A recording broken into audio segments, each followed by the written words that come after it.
Malaysia Murugan கோயிலுக்கு மட்டும் famous இல்லைங்க, முனீஸ்வரர் கோயிலுக்கும் ஃபேமஸ் தான். நெப்போலியன் அவர்கள் தன்னுடைய குடும்பத்தினரோட மலேசியாவில் இருக்கக்கூடிய முனீஸ்வரர் ஆலயத்துக்கு போய் சாமி தரிசனம் பண்ணியிருக்காரு. கடந்த சில நாட்களாகவே திரு நெப்போலியன் அவர்கள் தன்னுடைய குடும்பத்தினரோட மலேசியாவில் டிராவல் பண்ணக்கூடிய காணொலியை அவருடைய இன்ஸ்டாகிராம் பக்கத்தில் பதிவிட்டுட்டு வந்தார். அப்படி இருக்கும்போது இப்போ அடுத்த கட்டமாக குடும்பத்தினர் எல்லாருமே சாப்பிட்டு முடிச்சுட்டு மலேசியாவில் இருக்கக்கூடிய பிரசித்தி பெற்ற முனீஸ்வரர் ஆலயத்துக்கு போயிருக்காங்க.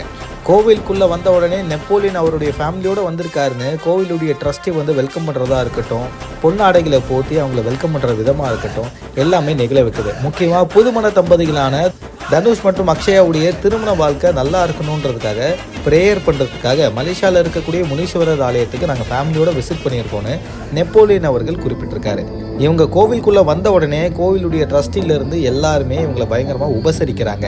முனீஸ்வரரை பார்த்து இவங்க மெய் செலுத்து சாமி தரிசனம் பண்ண பிறகு மலேசியாவிலிருந்து அடுத்த கட்டமாக தாய்லாந்துக்கு கிளம்பியிருக்காங்க.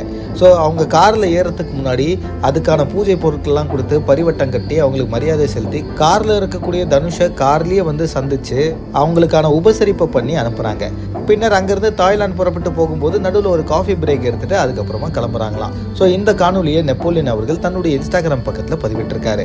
கடந்த சில நாட்களுக்கு முன்னாடி ஜப்பானில் கோலாகலமாக தன்னுடைய மகன் தனுஷ் அவர்களுக்கு கல்யாணம் பண்ணி முடிச்சாரு நெப்போலியன் அவர்கள். அப்படி இருக்கும்போது தன்னுடைய மகன் தனுஷும் அவங்களுடைய துணைவியார் அக்ஷயா 2 பேருமே ஒன்றா இணைஞ்சு சந்தோஷமாக வாழணுன்றதுக்காக மலேசியாவில் இருக்கக்கூடிய முனீஸ்வரர் ஆலயத்துக்கு தரிசனம் பண்ண வந்திருக்காங்க. இந்த தகவலை பற்றி உங்களோட கருத்துக்களை தினேஷாக என் கூட கமெண்ட்ல தெரிவிங்க. மறக்காம பிகினர்ஸ் சேனலுக்கு சப்ஸ்கிரைப் பண்ணுங்க.